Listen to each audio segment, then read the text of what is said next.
Stack बनाने के लिए सबसे पहले हमें करना क्या होगा कि जितने भी प्री प्रोसेसर है ना उनको लाइन से देखिए, यहाँ से ऊपर से लिखा हुआ है। सबसे पहले हमने यहाँ पर लिखा क्या, stdlib.h, उसके बाद stdio.h, con.io.h, यानी जितने भी प्री प्रोसेसर हैं उन सभी को आप लिख लो। फिर स्टैक का नाम होगा एस, है ना, एस नाम से होगा, 10 पॉकेट्स होंगे उसके लिए। और टॉस जो हमने डिस्कस किया था कि एक पॉइंटर होगा जो कि सारे अलग अलग पोजीशंस पे मूव करेगा, या एंट्री करने के लिए, पॉप करने के लिए, मिटाने के लिए, कुछ भी एग्जीक्यूशन करने के लिए जो करंट पोजीशन होगा ना, वो हम टॉस के नाम से बताएंगे। क्योंकि स्टैक में हमको मालूम है कि स्टैक में जो मोस्ट करंट पोजीशन है हम सिर्फ उसी को एक्सेस कर सकते हैं, और इसलिए टॉस का फुल फॉर्म क्या होगा, टॉप ऑफ स्टैक। तो यहाँ पर मैंने क्या किया है, आप गौर से देखिएगा, यहाँ पर मैंने सबसे पहले पुश नाम का एक फंक्शन बनाया है। अब देखिए यहाँ पर देखिए कन्फ्यूज़न नहीं होना है, ये जो बना हुआ है पुश नाम का फंक्शन, इसको कन्फ्यूज़न नहीं होना है, क्योंकि मैंने सारे फंक्शंस को ग्लोबल बनाए हैं, और ग्लोबल बनाने के लिए सबको मेन फंक्शन से ऊपर लिख दिया, सो सिंपल। यानी बाद में मुझे बॉडी डिफाइन करने की ज़रूरत नहीं पड़ेगी। तो वो वर्ड पुश में हम चले गए, और यहाँ पर जा कर के हमने किया क्या भाई, तो सबसे पहले हमने क्या किया, इंटर में प्रिंटफ से एक सिंपल मैसेज डाला, इंटर एलिमेंट, नंबर एलिमेंट मांगना है, देखना है कि क्या हमारा स्टैक बना हुआ है। इसके लिए टॉस बराबर -1। यदि ऐसा होता है तो हम टॉस की वैल्यू को 0 बनाते हैं डिलिबरेटली, और जो हमने वैल्यू एंट्री कराया है उसको उस पोजीशन पे डाल देते हैं। और अगर ऐसा नहीं होता है, टॉस का वैल्यू -1 नहीं है, इसका मतलब टॉस का वैल्यू बढ़ चुका होगा, तो टॉस का वैल्यू अभी फ़िलहाल करंट पे 0 हो सकता है। अगर एक वैल्यू एंट्री कर चुके हैं तो हम टॉस के वैल्यू को इंक्रीज़ करेंगे, और इंक्रीज़ करके सीधा वैल्यू नया एंट्री कर देंगे। ये कब तक चलते रहेगा, जब तक कि उसका स्टैक कंप्लीट ना हो जाए। स्टैक जब तक कंप्लीट ना हो जाए, एक बार स्टैक कंप्लीट हो गया, यानी उसकी वैल्यू 9 से ज़्यादा हो गई, तो फिर वो सीधा बाहर में निकल जाएगा, स्टैक ओवरफ्लो हो जाएगा।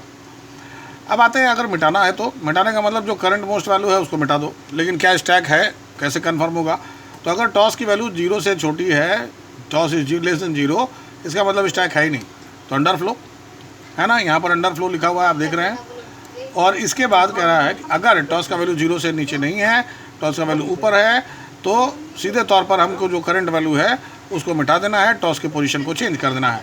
तो सबसे पहले हमने क्या किया, करंट वैल्यू को टेम्प में डाल दिया, टेम्प नाम का एक वेरिएबल लिया है, और जो पॉइंटर है टॉस, उसको एक स्टेप कम कर दिया। तो कम कर दिया तो बाय डिफ़ॉल्ट मान लिया जाता है कि वैल्यू हमारा पॉप कर गया। यहाँ पर देखिए ध्यान रखने वाली बात है कि डिलीट नहीं होता है, डिलीट कुछ होता ही नहीं है, एक्चुअली सिर्फ पोजीशन चेंज होता है, और पोजीशन चेंज होने की वजह से हमको लगता है कि वो डिलीट हो गया। आगे देखिए, अब हमने यहाँ पर डिस्प्ले का फंक्शन बनाया है। डिस्प्ले में देखिएगा एक अनकॉमन सा लाइन यहाँ पर printf/n इस्तेमाल हुआ है। ये उस कंडीशन में होगा जब कहा गया कि अगर हमने पॉप या पीप या अपडेट किया है, तो उसके लिए नए लाइन में जाने के लिए इसको कराया गया है। तो डिस्प्ले का साधारण सा फंक्शन है, कहाँ से शुरू हो रहा है, i = 0 से कहाँ तक जाएगा, जहाँ तक टॉस की वैल्यू है, किस प्रकार से i को सिंगल इंक्रीमेंट करते हुए आगे बढ़ चले जाएगा। अब आते हैं पीप। पीप का मतलब क्या है, पीप का मतलब एक पर्टिकुलर पोजीशन पर जाएंगे और वहाँ की वैल्यू को फेच कर लेंगे। लेकिन पीप का वैल्यू कैसे करके कर पाएंगे, तो इसके लिए हमें 2 चीज़ें का ध्यान रखना होगा, एक तो दिया गया पोजीशन, और दूसरा टॉस। अगर मान लीजिए कि टॉस हमारे पास दिखा रहा है कि वो 5 नंबर पोजीशन पर है, इसका मतलब हमने 5 एलिमेंट दे चुके होंगे, 6ठे पोजीशन पर हमारा टॉस होगा। ध्यान रखने की बात है, क्योंकि एरे का फर्स्ट पॉकेट 0 से स्टार्ट होता है, और टॉस का वैल्यू अगर 5 दिखा रहा है, मतलब 0 1 2 3 4 5, तो 6 वैल्यू हम दे चुके होंगे, है ना। तो यहाँ पर अगर मान लीजिए मुझे चौथे पोजीशन को देखना है, सपोज करें मुझे चौथे पोजीशन को देखना है, तो चौथे पोजीशन पर क्या वैल्यू है, हम एक एग्जांपल के तौर पर मान के चलें कि हमने 1 2 3 4 5 6 ऐसे वैल्यू दिया था। तो सबसे पहला वैल्यू 1, उसके बाद 2, फिर 3, तो हमारा टॉस किस पर होगा, 6 पर होगा, और चौथे पोजीशन पर वैल्यू क्या है, 4 है। तो कैसे डिस्प्ले करेगा, आप देखिए टॉस का वैल्यू कितना है, टॉस का वैल्यू कितना है भाई, ध्यान से, अगर 6 एलिमेंट डाले हैं तो टॉस का वैल्यू 5 है, और पोजीशन हमने कौन सा दिया है, 4, ठीक है। तो 5 - 4 बचा कितना, 1, और 1 में 1 जोड़ देंगे तो क्या आएगा, 2, यानी सेकंड वाला सेल का, सेकंड वाले पॉकेट का वैल्यू हमको डिस्प्ले करा देगा। तो अगर 6 5 4 ऐसे करके काउंट करते हैं, तो उसकी जगह एरे इसको रिवर्स डायरेक्शन में कैसे काउंट करता है, 0 1 2, तो सेकंड पोजीशन हमारा 4 को डिस्प्ले करा देता है। ये मैं आपको जब ड्राई रन करूँगा तब पता चल जाएगा। अब अपडेट में आता है, सेम वही फार्मूला लगाया है हमने। ये फार्मूला याद रखना है आपको, टॉस माइनस पी प्लस 1, इसको ध्यान रखना है। यही है जो रैंडमली किसी एक पोजीशन पर जा करके वैल्यू को एक्सट्रैक्ट कर लेता है। अदरवाइज चूँकि अगर आप पोजीशन नहीं चेंज कर सकते, तो जब पोजीशन नहीं चेंज कर पाएंगे तो बड़ी सिंपल सी बात है कि आपको वहाँ पर दिक्कत ये होगा कि बिना पोजीशन को चेंज किए हुए आप वैल्यू को चेंज नहीं कर सकते हैं। तो फिर अब अपडेट की बात आ गई, है ना। अपडेट में आके वही काम कर रहे हैं। सिंपल तौर पर क्या किया कि हमने करंट वैल्यू पर गए और उस पोजीशन पर जा कर के उसके वैल्यू को चेंज कर दिया, दैट्स ऑल। तो हमने क्या किया कि वैलिड पोजीशन चेक कर लिया है। अगर पोजीशन हमारा 1 से बड़ा है या 1 के बराबर है, या टॉस पर है या टॉस प्लस 1 है, मैक्सिमम यही हो सकता है। 6 एलिमेंट दिए हैं तो टॉस का पोजीशन 5 होगा, तो छठा पोजीशन हमारे लिए है कि नहीं है, है। तो टॉस प्लस 1 हमारा मैक्सिमम नंबर ऑफ पोजीशन होगा। यहाँ पर हमने डायरेक्टली उस पोजीशन पर पहुँचे और उसमें नया वैल्यू डाल दिए, हमारा अपडेट हो गया। अब ये सारा काम हमको कॉल कब करना है, तो मेन में करना है। आप देखिए मेन में हमने यहाँ पर क्या किया है, हमने यहाँ पर एक user driven, menu driven program बना रखा है, जिसमें कुछ ऑप्शंस डाले हैं, पुश, पॉप, पीप, अपडेट और एग्जिट। पुश यानी टू एंटर, पॉप यानी टू डिलीट, पीप यानी to check and update means to modify. तो ये सारा जो हमने ऑप्शन डाला है, ये क्यों डाला है, ताकि हमारे स्टैक में सारे काम किए जा सके। लॉजिकली सिर्फ पुश और पॉप 2 ऑप्शन हम कर सकते हैं, लेकिन हमने जुगाड़ थेरेपी के मदद से हमने क्या किया, पीप और अपडेट नाम का भी 2 फंक्शन इसमें क्रिएट कराया है और उसका यूज़ किए हैं। मैं अपने सारे जितने भी ऑप्शंस हैं उनमें मूव करने के लिए, फ्रीली मूव करने के लिए मैंने स्विच स्टेटमेंट को प्रेफर किया है, और इसलिए मैंने यहाँ पर स्विच स्टेटमेंट का इस्तेमाल किया है। तो जो भी चॉइस मांगूंगा वो स्विच स्टेटमेंट से उस कंसर्न फंक्शन को कॉल करेगा, जैसे पुश या पीप या पॉप या अपडेट, हम जिसको भी मन करे कॉल कर सकते हैं और उसके अकॉर्डिंगली एग्जीक्यूट कर सकते हैं। चलिए इसी बात पर तो हम लोग क्या करते हैं, इसको रन करते हैं। तो मैंने यहाँ पर रन करने की प्रक्रिया की है।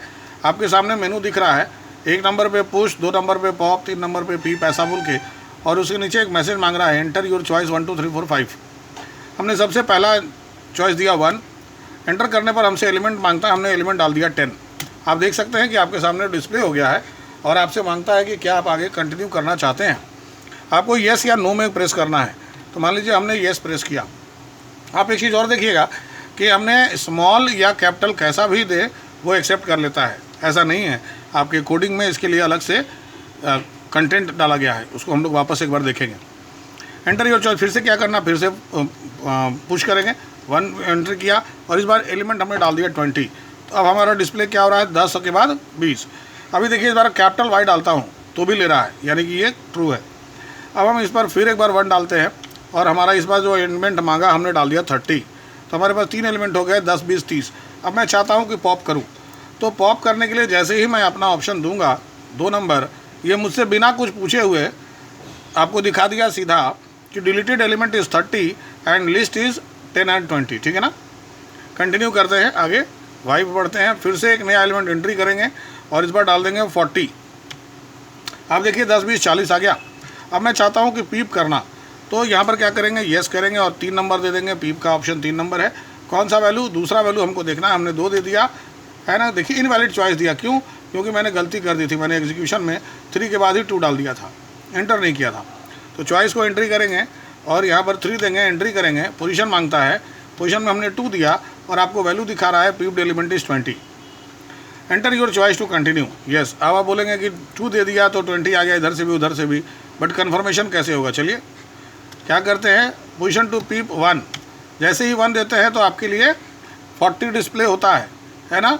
यानी टॉस कहाँ पर है, 40 पर है, वही हमारा सबसे पहले दिख रहा है। लेकिन हमने दिया था कौन सा वैल्यू सबसे पहले, 10। वो कौन से पोजीशन पे होगा मेरे हिसाब से, तो 0 1 2 पर होगा, है ना। हमने 2 देख लिया, 1 देख लिया, अब जरा 0 देख लिया जाए। जैसे ही यस करेंगे तो 0 मांगेगा, मान लीजिए हमने 0 दे दिया। देखिए तो क्या कहता है, invalid position, there is no such position. भैया तुम्हें कौन सा पोजीशन दिख रहा है, तुम्हें पहला पोजीशन दिख रहा है ना, दूसरा पोजीशन दिख रहा है, तीसरा पोजीशन दिख रहा है, तो जरा थर्ड पर जाओ। जब हमने पोजीशन नंबर 3 दिया है तो हमको क्या वैल्यू दिखा रहा है, now this time this is showing 10। Clear it is. तो यहाँ पर आकर के हम वापस अपने प्रोग्राम में वापस चले जाते हैं, है ना। मैंने एन किया और एंटर प्रेस किया, वापस अपने प्रोग्राम में आ गए। देखिए वो जो कैपिटल वाई और स्मॉल वाई का लफड़ा था वो आपको यहाँ पर दिख जाएगा। ये टू अपर बोल के जो लाइन मैंने इस्तेमाल किया है, इससे मैं कुछ भी दूँ, चाहे स्मॉल दूँ या कैपिटल दूँ, वो कन्वर्ट कर लेता है इसको वापस कैपिटल में। ठीक है ना। तो अब एक बार आप इस वीडियो को पूरी तरह से फिर से देखिएगा। अगर अच्छा लगे तो आप लाइक करें, सब्सक्राइब करें, और अगर कोई सजेशन हो आप ज़रूर मुझे भेजें। किसी तरह का कोई पॉइंट जहाँ नहीं समझ में आया हो मुझे तुरंत बताएं। ठीक है ना। Thank you.